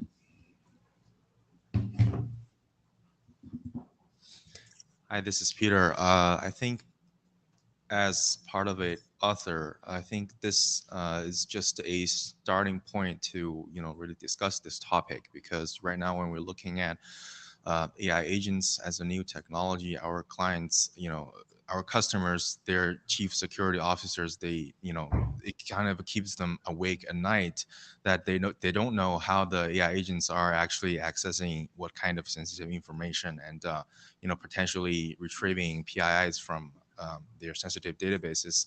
These are all the risks that kind of they want some kind of a best practice, or they at least want some gap analysis, or some techniques are doing that. And in here, the agentic AI is something in between a user or a workload or a new form of endpoint. Is something quite of in between, but eventually it should be just another workload. So I think this is something that also Yaron brought up this during several interims. I think this could be a starting point or something. And we are kind of soliciting feedbacks and even criticism that can help us doing some real good work. All right, thank you. I have locked the queue because that got big real fast. Jonathan, you are up. Hi. So I was just looking at your flow for adding the user authentication, but to me it really looks a lot more like the user is authorizing, not authenticating. Is the AI agent, once they've received the user's authentication, allowed to do whatever they like? I think it doesn't make sense to think of it as an authentication property. I think authentication and this document, they consider quite different things because the authorization is answer the question what the entity is allowed to do, but this document answer the question what the entity is and on whose behalf it is acting. So it is for the accountability and so I think they are quite different problems. So yeah, this is, I guess, a question of semantics rather than cryptography, I guess. But to me, the authentication says the AI agent is the user, right? Authentication is saying these are the same thing. Authorization says I am the AI agent, and the user says I can do something, but it's not I am the user. I think it matters only in terms of, I think we've scoped authorization out of scope rather than in scope. We just don't want to the agent to be the user because it's not the user, but this identity is bind to the user, and the user signature will be reflected in the credential. That's what we wanted.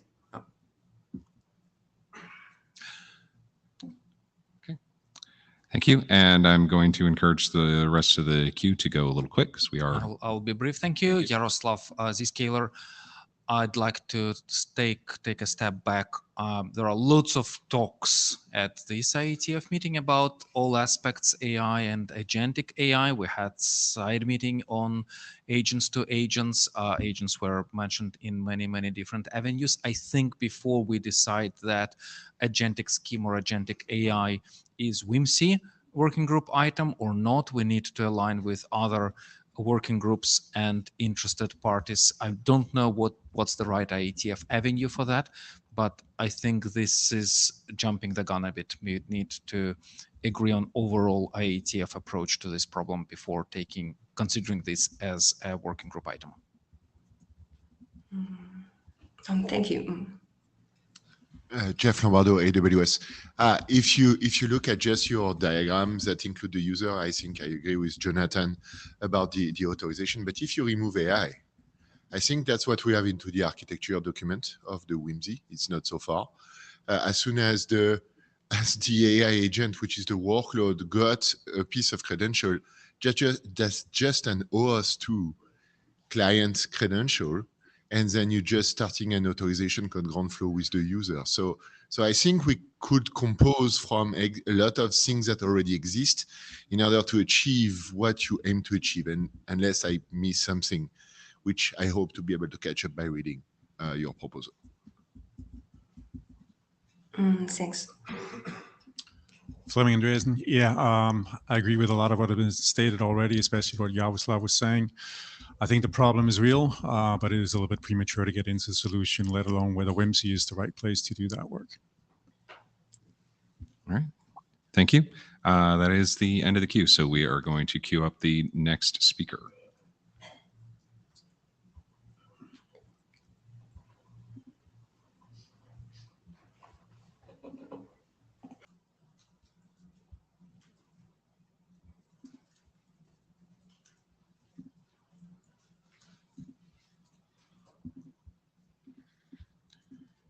Hello. All right. Can you hear me? Go ahead. Yes, we can hear Okay, you. thank you. Thank you. This is Ruochen from Huawei, and this presentation is about a new draft that we have just submitted prior to this IETF meeting. And the title is OAuth 2.0 Delegated Authorization. For some background information, we have already presented this draft in the OAuth meeting this Monday, and we figured this draft is also very much related to the WIMSE working group. That's why we are also bringing it here for some discussion. All right. Okay. So here from the left, we can see the original OAuth authorization protocol flow, and this is taken from the RFC. And we can. I'm not going to the details about this flow, but from the diagram we can see that in OAuth 2.0, the client gets an access token from the authorization server, and it will then use it to access the resource server in steps 5 to 6. And we can see that this protocol flow has a few little problems. So first, after the client receives a access token from the authorization server, it's not possible for the client to do downscoping of the token on its own, unless we use something like a token exchange that will require another call to a external service like the authorization server. And the problem with token exchange is that it will rely on the AS, so the client will not be able to generate a new token on its own. And that's why we came up with this draft, which we call the delegated authorization model. And in this new model, as we can see on the diagram on the right, the client will receive a delegation token from the authorization server in step 4 instead of a traditional OAuth access token. And after that, the client will be able to issue a delegated access token, or short form DAT, which is a subordinate token of the delegation token received in step 4. And then the client will be able to use this DAT to delegate authorization to a third party, which we call the delegated party here. And the client will use the DAT to access the resource server via the middleman delegated party. So the key points here are first, we have a two-layer token structure, and these two tokens are linked with a digital signature. So it's kind of similar to the way public key certificates are linked in a certificate chain. And only the last token, which is the DAT, can be accepted by the RS and the authorization server. And the delegation tokens, they are not accepted alone if they are not presented together with a DAT.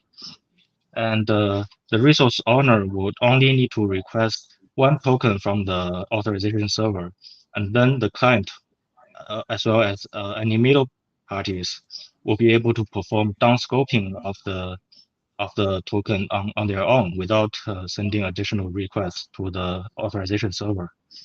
And also the DATs are generated locally.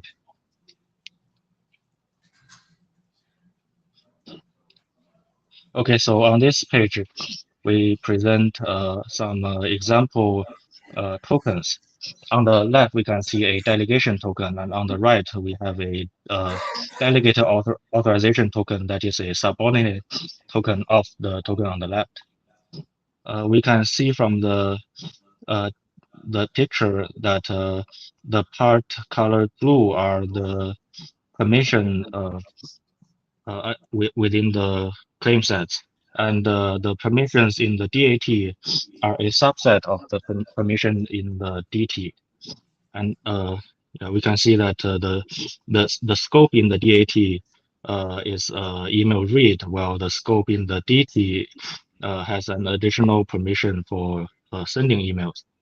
And additionally, we have a delegation key within the delegation token, and that is the public key used to verify the signature present in the DAT on the right.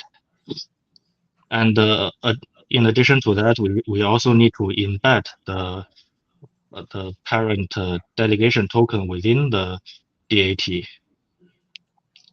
And this new token format will support authorization code grant as well as other OAuth grants, including the refresh token grant. And in addition to using scope for permissions, we can also use rich authorization requests. And we can also support presenting this new token format in a new HTTP header, which we call a delegated authorization header.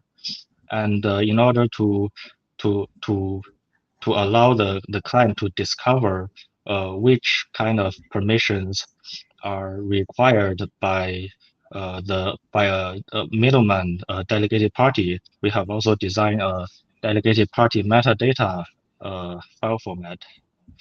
And for verification of the tokens, we support local verification of the DAT by the resource server, and we can also use token introspection.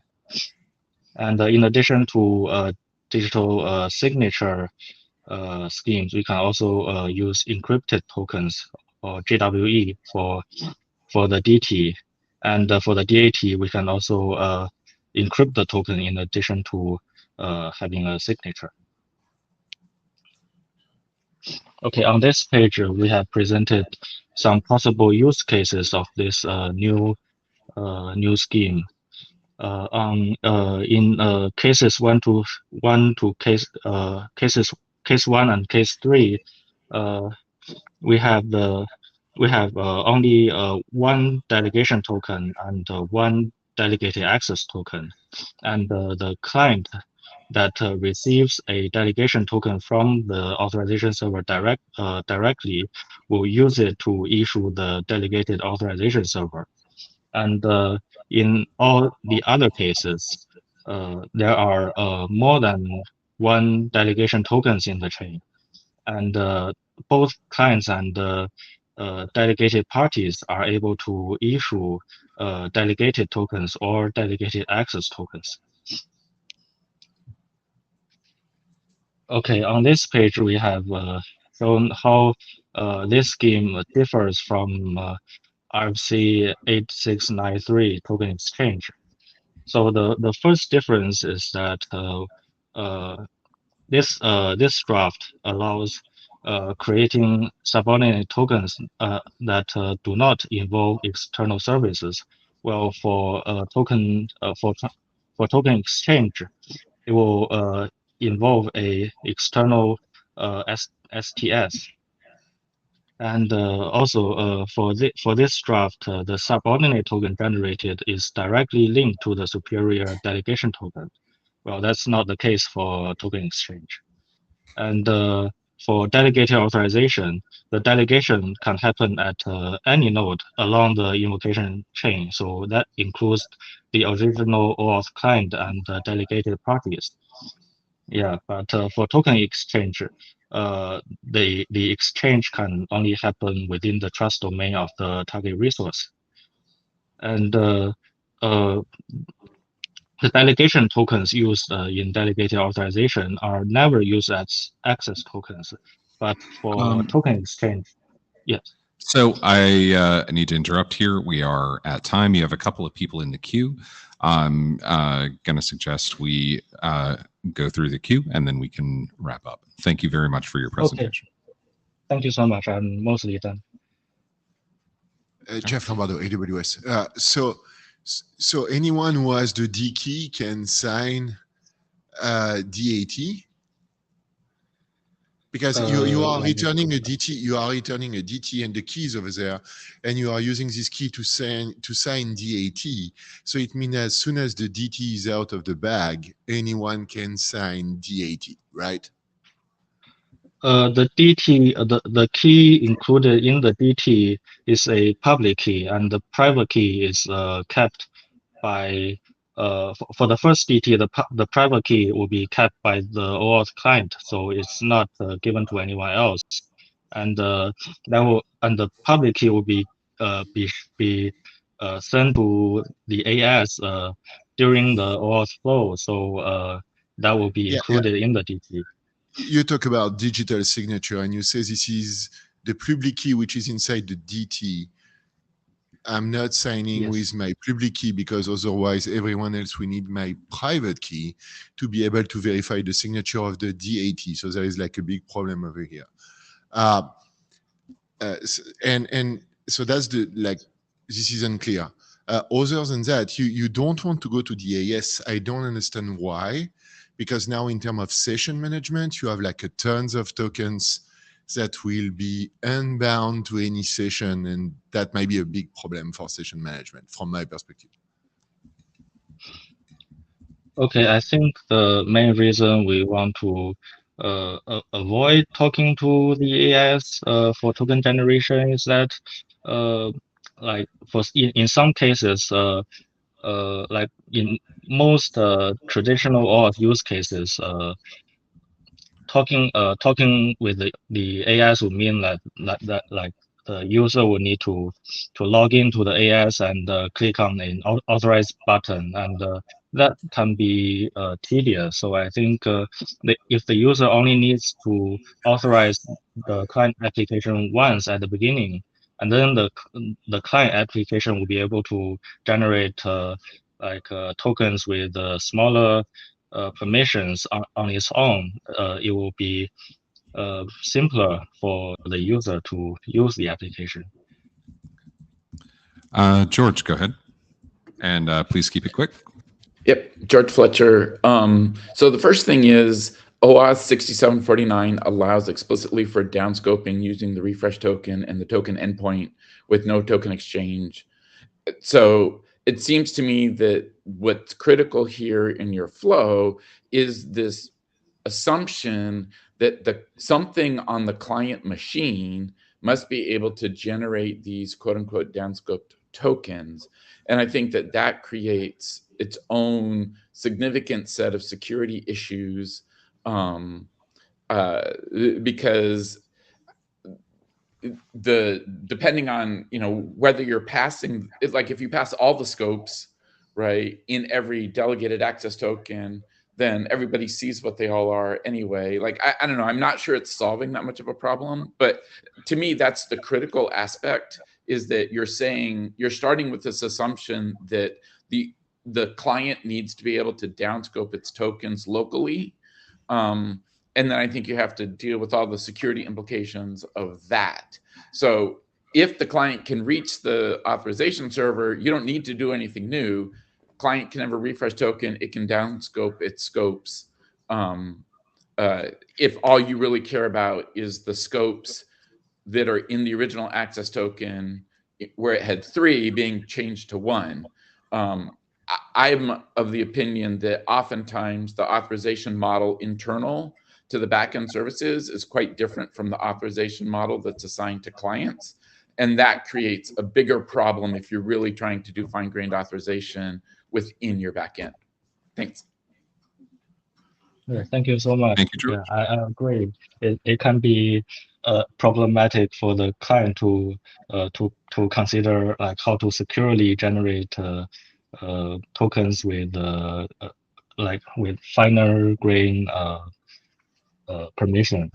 Yeah, I think the main use case we want to tackle with this this solution is like when the client needs to access the same resource server for multiple workloads that require different permissions, and we kind of think that it's unnecessary for the client to send multiple authorization requests to the AS, and that's when we can like simplify the process by having the client generate these subordinate tokens on their own. But surely there are more okay. There's no UI in a refresh token flow. Thank you, Justin. All right. Yeah. Thanks, George. Thank you. Going to cut that off there. We are already over time for that section. That said, we do have time for any other business in the meeting. If there is other business, now is the time to bring it up. Peter and I have a couple of things to bring up. Did you? Okay. How much time? Oh, thank you very much. How much time did you need for 4 minutes? Okay. Arndt has a special extra presentation that he asked for to kind of squeeze in at the end here. So we're going to do that real quick. As of course I can't load your slides fast enough. Here we go. Perfect. I want to talk about key distribution and discovery. So in the WIMSE architecture, we talk a bit about it, but at the end it says the secure mechanism is out of scope for this document. And with secure mechanism, it's basically how to get to the keys, like not signing keys, but actually like to verify. In the S2S protocol, we say the public keys of the identity server, which is the one that's signing is, needs to be known to all workloads. And then later, we don't talk about it. Like we don't talk about key distribution, key discovery at all. There's existing mechanisms. There's OIDC discovery, which is basically take the issuer claim, figure out where to find JWKS, and then. I'm sorry, is that a de facto standard with a K or? Oh, I'm sorry. I'm not a native speaker. That's quite all right. Just a hilarious given context. Yeah. So we mean de facto. Excellent, thank you. Just to clarify that this is not a proprietary standard that you're bringing forward. Fair. Sorry, please go. Yeah. Yeah, there's OIDC discovery. There's also SPIFFy, which kind of, wait, there's one thing.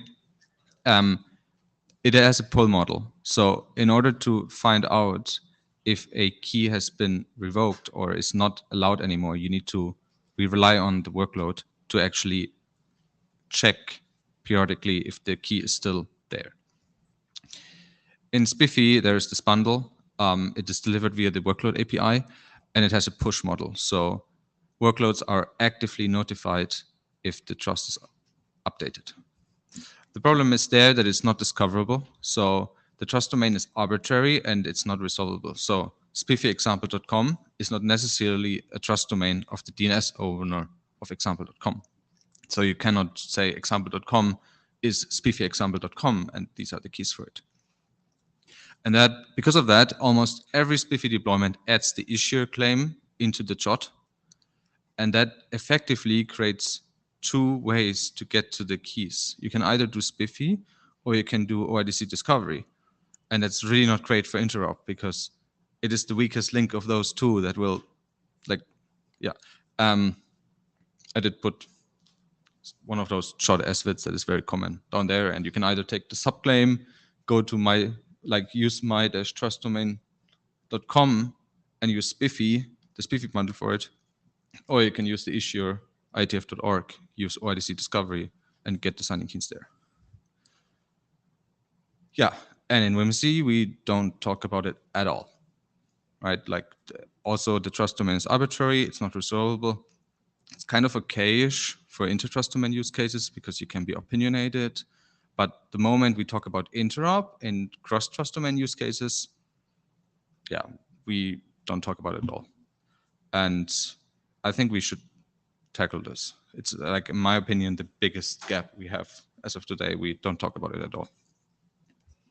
40 seconds. All right. Yep. Be very quick. I'll be very brief. Thank you for bringing this up. I think it's an important problem that we should be working on. I'm happy to help in any capacity. I think we should coordinate with WebBot Auth, which are also looking into this problem, and perhaps take a look at work in DKIM and maybe other places. But yeah, this is a very important thing to resolve. Thank you. Just to repeat the first part of what Yaroslav said, I also think that this is very important work and happy to help you out in this. Yeah, Jeff, you're in the queue next. Another business. Okay. Thank you very much. Jeff, go right ahead. Jeff, AWS.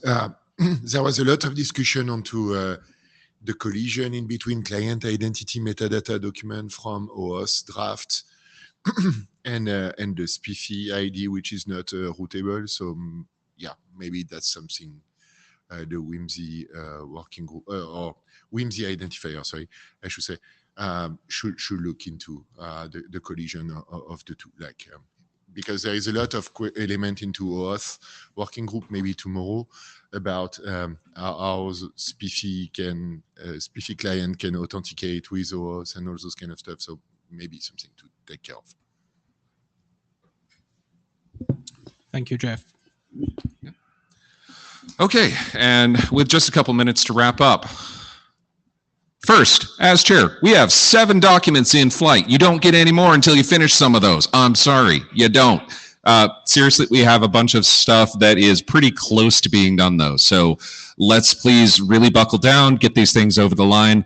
This is an incredibly rich field that we're working in right now. There's a lot of interesting problems to tackle, a lot of really clever solutions that I do think fit well within the realm of WIMSE. But we got to deliver some stuff that we've already promised.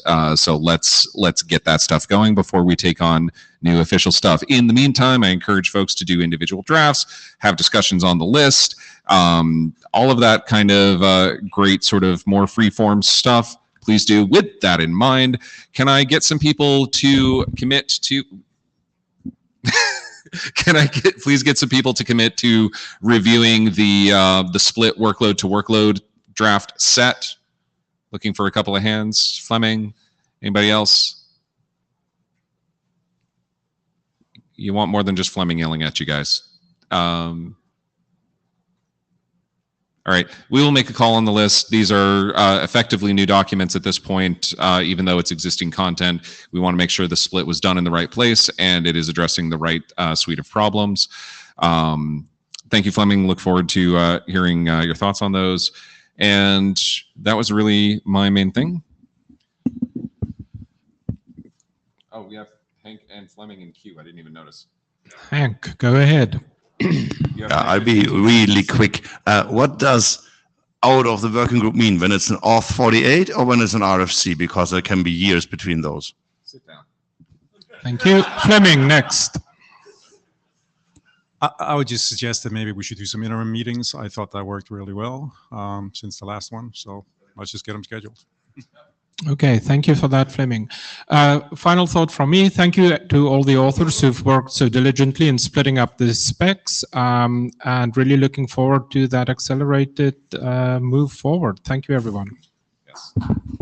Thank you all, and see you on the list.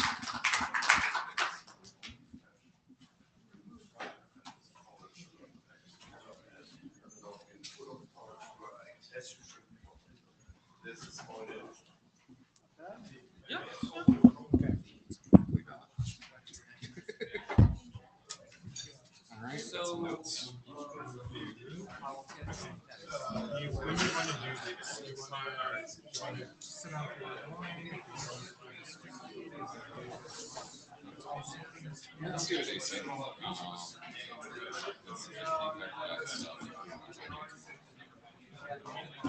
it.